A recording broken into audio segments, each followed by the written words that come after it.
he de reconocer que el ser el último tiene una serie de ventajas y una serie de inconvenientes. El inconveniente es que no tienes tiempo y la ventaja es que al tener menos tiempo te puedes equivocar bastante menos. Entonces yo voy a ser muy breve. Y voy a ser muy breve porque además hablo desde mucho pudor. Me da mucho pudor hablar de liderazgo, me da mucho más pudor hablar de algo que tenga la palabra o la raíz ignaciano en Loyola y delante de tantos jesuitas. Es decir, que esta es la primera vez que yo voy a hacer algo así.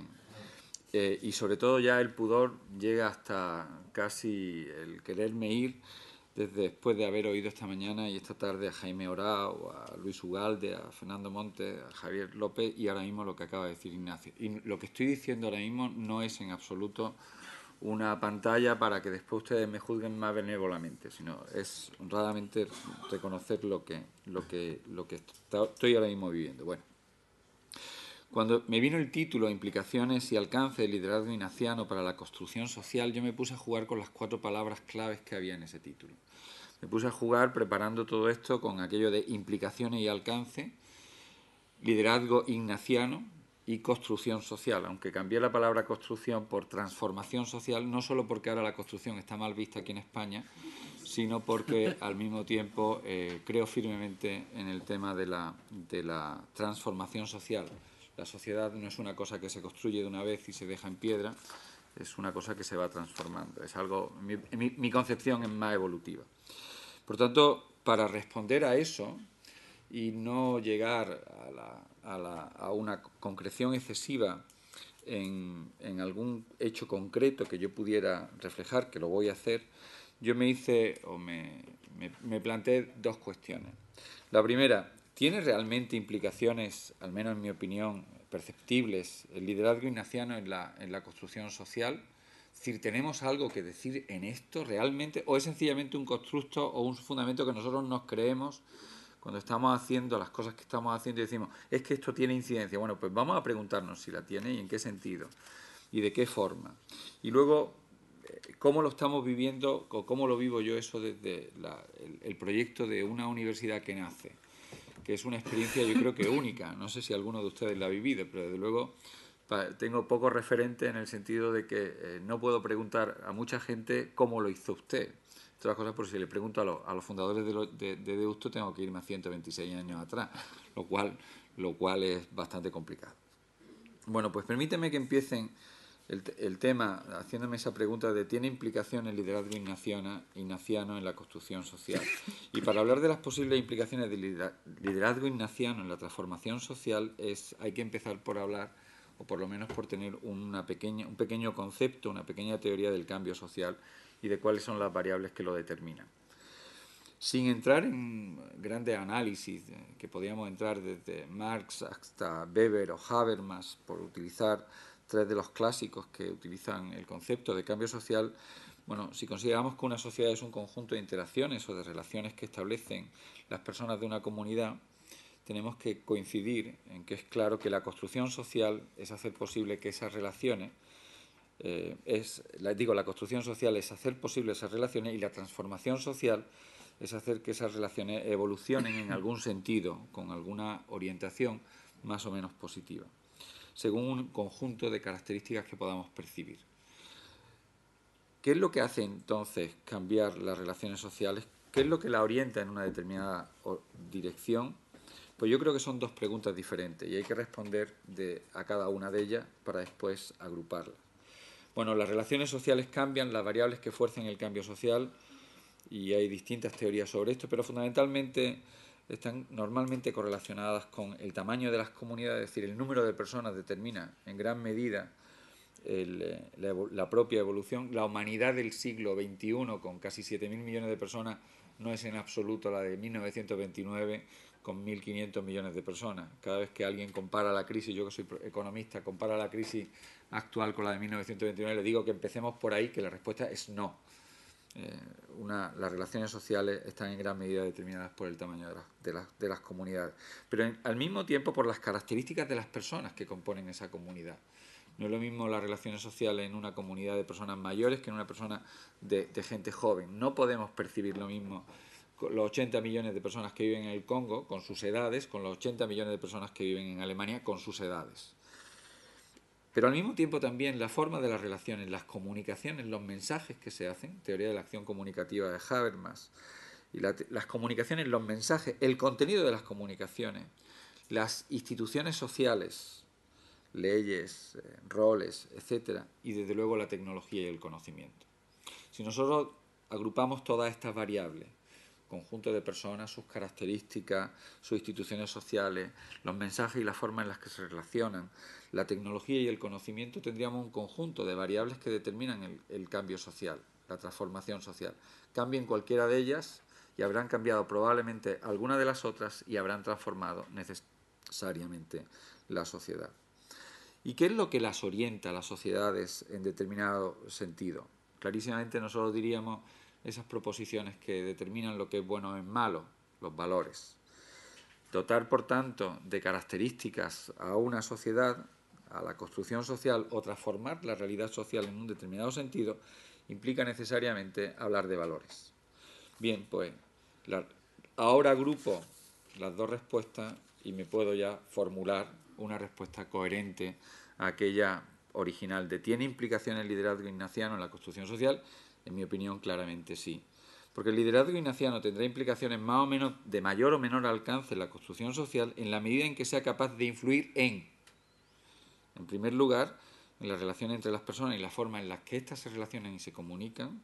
En segundo lugar, en las instituciones sociales que organizan esa sociedad, normas, leyes y conjuntos de roles. Y en tercer lugar, en la tecnología, en el conocimiento que determina el conjunto de esas acciones humanas. Y desde luego tendrá sentido o tendrá capacidad de implicación y alcance en la medida en la que sea capaz de orientar hacia determinados valores y características ese conjunto de relaciones. Y en nuestro caso, el liderazgo ignaciano tendría que orientar a la sociedad y a esas relaciones según valores evangélicos ignacianos, que como nos decían ayer, y estoy totalmente de acuerdo, es sencillamente una forma de interpretar esos valores evangélicos. La inversa nos pone ante un espejo más complicado. El liderazgo ignaciano, el carisma ignaciano, no tendrá entonces ninguna implicación si no cambiamos efectivamente la orientación de muchas de nuestras sociedades, los qué y los para qué, y no afectamos a las variables que transforman el mundo social, al conocimiento, a las instituciones, a las relaciones, a las comunicaciones de las personas, a la vida efectiva de las personas. Dicho de otra forma, cuando nos evaluémonos en la perspectiva de si somos capaces de transformar realmente la vida de las personas, si estamos afectando determinantemente en las leyes y en las instituciones, si estamos realmente construyendo instituciones con liderazgo social, si lo estamos haciendo de determinado conjunto de valores, si estamos cambiando el conocimiento o la tecnología. Si estamos influyendo realmente en todo esto, entonces sí podemos decir que nuestro liderazgo ignaciano tiene implicaciones en la construcción social. Bueno, pues desde este marco, ¿cómo es la realidad desde la que yo vivo? Desde mi Andalucía, desde mi ETEA en Córdoba, y digo el mí para subrayar que es mi percepción, mi perspectiva. Si ustedes me preguntan, le digo que estamos haciendo poco y que en mi opinión es un poco desoladora. Y es un poco desoladora porque, al menos en la sociedad cercana en la que yo vivo, nos están invadiendo nuestro campo de acción, estamos en gran medida a la defensiva. Nosotros no pintamos casi nada en nuestra sociedad cercana, en mi Córdoba o en Sevilla, en Andalucía. Nosotros no estamos haciendo lo que tendríamos que hacer. Estamos teniendo una tasa de paro más alta, un 27% de tasa de paro, tenemos un paro juvenil del 50%, estamos viviendo situaciones de pobreza y de exclusión social cada vez mayores, hay una distancia alucinante entre la democracia formal y la democracia real que nosotros vivimos en nuestra sociedad. Estamos viviendo atraso tecnológico, huida de nuestra empresa y desde luego no estamos siendo en absoluto eficaces a la hora de hacer cada una de nuestras acciones. Muchos de nosotros vivimos en nuestro entorno y decimos, estamos construyendo una universidad, pero cuando uno lo mira desde esta perspectiva, yo realmente lo digo con una cierta desolación, pero al mismo tiempo con una cierta esperanza. Tenemos que hacer más. Y precisamente porque creemos firmemente que tenemos que hacer más, es desde donde hemos partido para hacer el proyecto Loyola.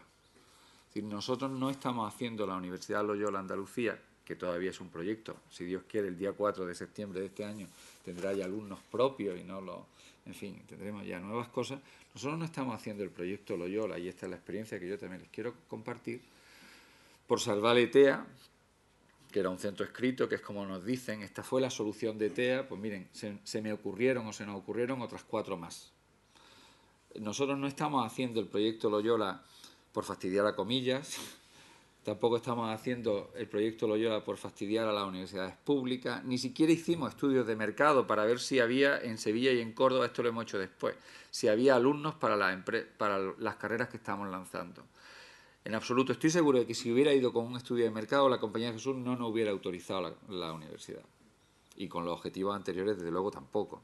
Es decir, nosotros estamos haciendo la Universidad Loyola Andalucía y así creemos todo el equipo de dirección y las personas que estamos involucradas, desde el presidente Fonfo Camacho hasta este rector, estamos haciéndolo porque creemos firmemente que podemos ser unos agentes o instrumentos de incidencia en la transformación social de la sociedad más cercana que tenemos. Incluso nos hemos fijado como objetivo, y así lo hemos formulado en nuestro proyecto, la transformación de la humanidad. Como diría Santa Teresa, en los sueños siempre los tuve grandes. ¿Sí? Bueno, pues precisamente queremos hacerlo así. ¿Qué es lo que hemos hecho? Pues en primer lugar lo hemos reformulado de la siguiente forma. Hemos reformulado que no podemos tener verdadera incidencia como universidad si no tenemos pensamiento propio. Y eso implica necesariamente investigación relevante en determinados ámbitos. No es posible una universidad, en nuestra opinión, en el siglo XXI, si no se genera pensamiento propio. Dar la economía con los manuales de Harvard nos lleva a reproducir los problemas de Harvard. Tenemos que pensar nosotros también en alternativas desde el conjunto de valores que nosotros estamos sosteniendo. Por tanto, la investigación para nosotros, el pensar, publicar es solo un medio de difundir esa investigación, pensar y generar conocimiento es para nosotros la primera esencia del quehacer universitario. Nosotros a eso le llamamos pensar las ideas que hacen el futuro, pero somos conscientes de lo pequeños que somos y nos hemos fijado en 3 áreas problemáticas específicas que son las que nosotros queremos abordar. Hay otras muchas. Afirmar no significa negar otras cosas. Hay otras muchas, pero nosotros nos hemos fijado 3 objetivos importantes a la hora de publicar y de pensar. Primero de todo, desarrollo, en un sentido amplio, desarrollo y justicia, que tiene que ver con la misión, en un sentido muy amplio, de la palabra que va desde derechos humanos hasta crecimiento económico.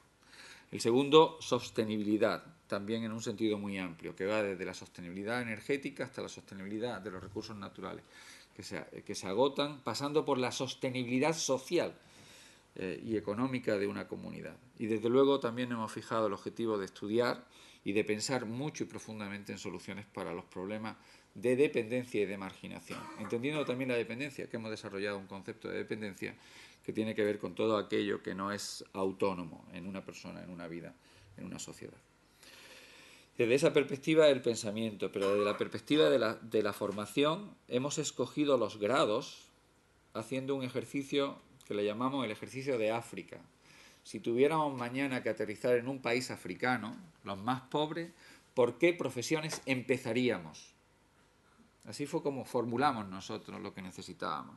Hicimos una lista y en esa lista nos salió, necesitamos buenos políticos, no corruptos, necesitamos buenos juristas, necesitamos maestros, Esa lista fue la que determinó la primera lista de los grados que íbamos a solicitar.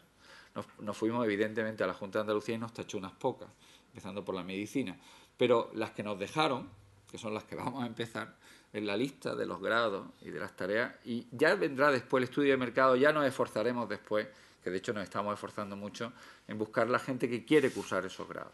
Pero nosotros no los escogimos haciendo un estudio de mercado previamente, lo estamos haciendo de otra forma, porque creemos firmemente que formando a esas personas, a ese colectivo de personas y de determinadas percepciones de un conjunto de valores, desde la ética, desde la innovación, desde la internacionalización y la experiencia, desde el voluntariado, que por cierto le copiamos la idea original a la Universidad de Córdoba, aquí presente está su rector y yo se lo tenía que confesar que fuera en público, ¿sí? Le copiamos una cosa fantástica que tienen ellos en su página web.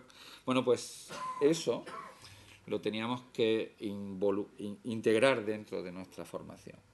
Y todo esto sin perder en absoluto dos dimensiones que ya teníamos de la vieja ETA. Una, la colaboración con los lejanos, la transformación de sociedades injustas o más injustas que la nuestra, que es lo que hacemos con Centroamérica y con Latinoamérica, incluso también en Bangladesh, o lo que hacemos en Camboya y en Vietnam, y desde luego teniendo una fuerte presencia social. Y la fuerte presencia social nos está llevando a que tenemos un plan, ya estamos aflorando, de tal manera que nosotros estamos generando opinión, primero local y regional, y estamos diciendo, porque no puede ser que una facultad de empresariales como la nuestra no haya tenido ninguna opinión sobre los sobresueldos o los sueldos que se cobraron en la banca, o no hayamos tenido ninguna opinión sobre el paro más que una o dos intervenciones. Nosotros tenemos que estar también en la plaza pública. Somos instituciones para estar en la plaza pública, y esa plaza pública hoy también incluye el ecosistema digital. Y como universidad aspiramos a ser un referente institucional, un modelo de gestión y de servicio. Ahora que todo se está poniendo en cuestión, al menos en nuestra sociedad, ni les cuento ya los casos de corrupción, que es lo que trufa todos los días los periódicos de cualquiera de nuestras ciudades, en la Andalucía de mi alma.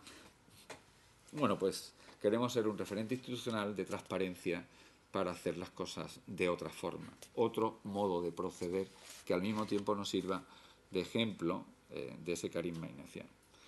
Poco más les quiero decir, solo, bueno, que creo que tenemos que hacer documentos y que de aquí debiéramos de sacar documentos, pero como diría también nuestro propio padre San Ignacio, que nació por aquí, que se nos note más en las obras que en las palabras. Muchas gracias.